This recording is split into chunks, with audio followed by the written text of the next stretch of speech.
Explorar la tensión histórica y epistemológica entre la política como esfera autónoma de la vida humana y su transformación en objeto de estudio científico nos ayudará a centrarnos en entender la crisis de identidad de la política en esta era de la cientificidad. Hola, mi nombre es Manuel Solís, tu futuro politólogo de confianza, y junto a mis panelistas Alberto Sánchez Castro, Eric Mateo del Valle y Manuel Fernando Sánchez Vera, te damos la bienvenida a este diálogo. Hoy debatimos una pregunta clásica, pero más vigente que nunca, ¿qué es la política? Y más aún, ¿qué queda de la política cuando intentamos estudiarla como una ciencia? 4 perspectivas que nos ayudarán a navegar entre la esencia de lo político y su análisis científico. Cuando hablamos de los orígenes de la política tenemos que volver a la Grecia clásica. Para los griegos, la política no era una ciencia ni una profesión, sino una forma de vida. Aristóteles lo expresó con una idea fundamental que Giovanni Sartori retoma. El ser humano es un son político, es decir, es un ser que solo puede realizarse plenamente viviendo en la polis.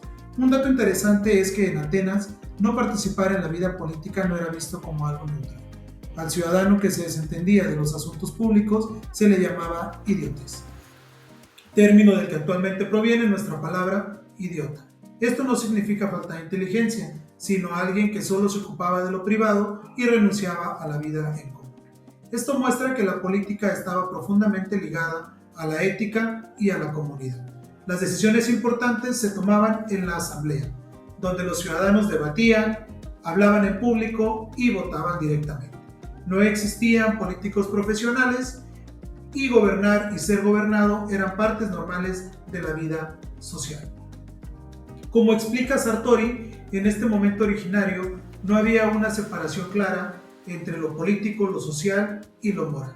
La política no era técnica ni método, sino una práctica compartida basada en la palabra, el diálogo y la deliberación. Por eso cuando los griegos se preguntaban qué es la política, en realidad se estaban preguntando qué es el ser humano en comunidad. Sin embargo, esta forma de entender la política como vida ética y comunitaria no se mantuvo intacta con el paso del tiempo. A medida que las sociedades se volvieron más complejas, la política comenzó a separarse de la moral y de la vida cotidiana. En ese punto de quiebre es donde aparece una figura clave, Nicolás Maquiavelo. Con él, la política deja de pensarse como lo que debería ser y comienza a analizarse como lo que realmente es. Sobre esta autonomía de la política y el surgimiento del realismo político nos hablará mi compañero.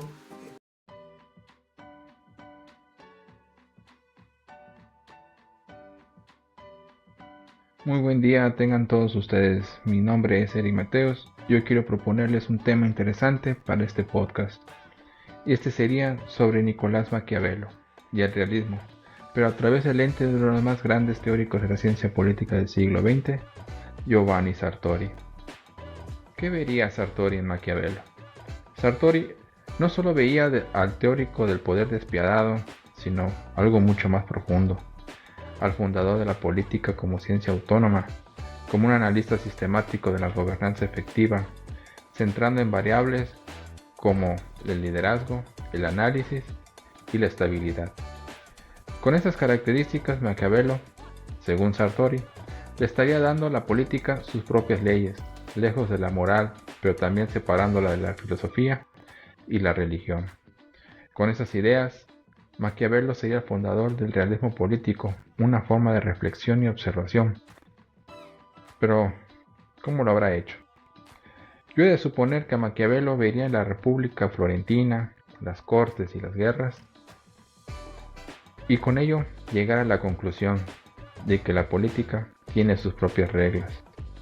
Lo veríamos como lleva esos análisis y observaciones en su libro, El Príncipe, haciendo un manual de cómo conservar el poder. Pero, ¿qué dice Sartori sobre todo esto? Básicamente dice que la ciencia política no puede reducirse a un recetario de técnicas de poder. Debe de combinar el análisis de lo que es la praxis concreta con la reflexión sobre lo que debe de ser, los valores, los límites y los fines legítimos. En cierta manera, Sartori advertiría, hay que separar el realismo descriptivo de Maquiavelo de lo que podríamos llamar cinismo prescriptivo. En conclusión, Maquiavelo describe cómo se conserva el poder en contextos de crisis e inestabilidad, pero eso no significa que esté recomendado a todos los gobernantes y que deban de actuar con crueldad calculada y con doble moral. Básicamente, Maquiavelo sentó las bases con un estudio laico y sistemático del poder. Nos enseñó a mirar la realidad política sin ilusiones. Fue el primer analista político. ¿O tú, qué opinas de todo esto?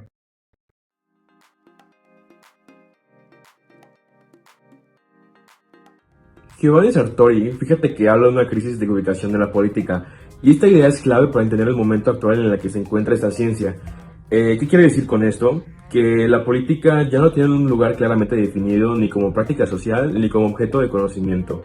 A ver, les explico bien. Por un lado, la política se ha masificado, democratizado y globalizado, lo cual no tiene nada de malo, pues hoy todo parece político. La economía, la cultura, las redes sociales, nuestra vida cotidiana, tu trabajo, mi trabajo, todo. Pero paradójicamente, cuando todo es político, nada lo ves con claridad, y esto pareciera que se diluye. Por otro lado, esta ciencia, en su afán de ser científica, la disciplina ha tomado vertientes y métodos y categorías de otras ciencias, como las relaciones internacionales, la sociología, incluso la economía. Pero para Sartori, que es muy crítico del behaviorismo, precisamente por esto, porque al enfocarse en comportamientos observables y en relaciones horizontales, se pierde la vista de lo que él considera claramente el núcleo de la política, como el poder, la decisión, la autoridad, la verticalidad, vaya, todo lo que ustedes creemos que puede formar parte de este cimiento político. Entonces, aquí surge una pregunta y que yo se los hago, aunque sea un poco incómoda, pero creo que es necesario que respondamos. La ciencia política, al intentar explicar todo, termina por no explicar aquello que le da sentido a su objeto de estudio, o se convierte la política en una variable más, vaciada de densidad normativa y conceptual. ¿Ustedes qué opinan? Bueno, la crisis de identidad no significa que la ciencia política sea inútil, sino que necesita límites conceptuales, claro. Y yo la verdad estoy muy de acuerdo con eso, porque para Sartori sin conceptos precisos no hay ciencia, pero sin comprender qué hace política a la política no hay objeto de estudio.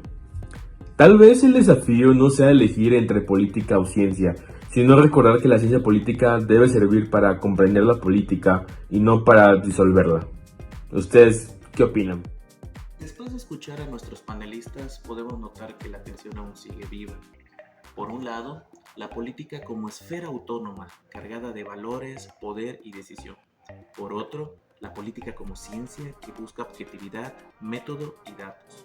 ¿Podemos conciliar ambas? ¿O acaso la ciencia política, al querer ser demasiado científica, termina por perder su objetividad? Pues agradecemos a nuestros panelistas por toda la información y el apoyo que nos dieron para esclarecer estos datos, y también a ustedes, nuestros oyentes. Y por último, los invitamos a reflexionar. ¿Vivimos en un mundo sobrepolitizado pero subentendido?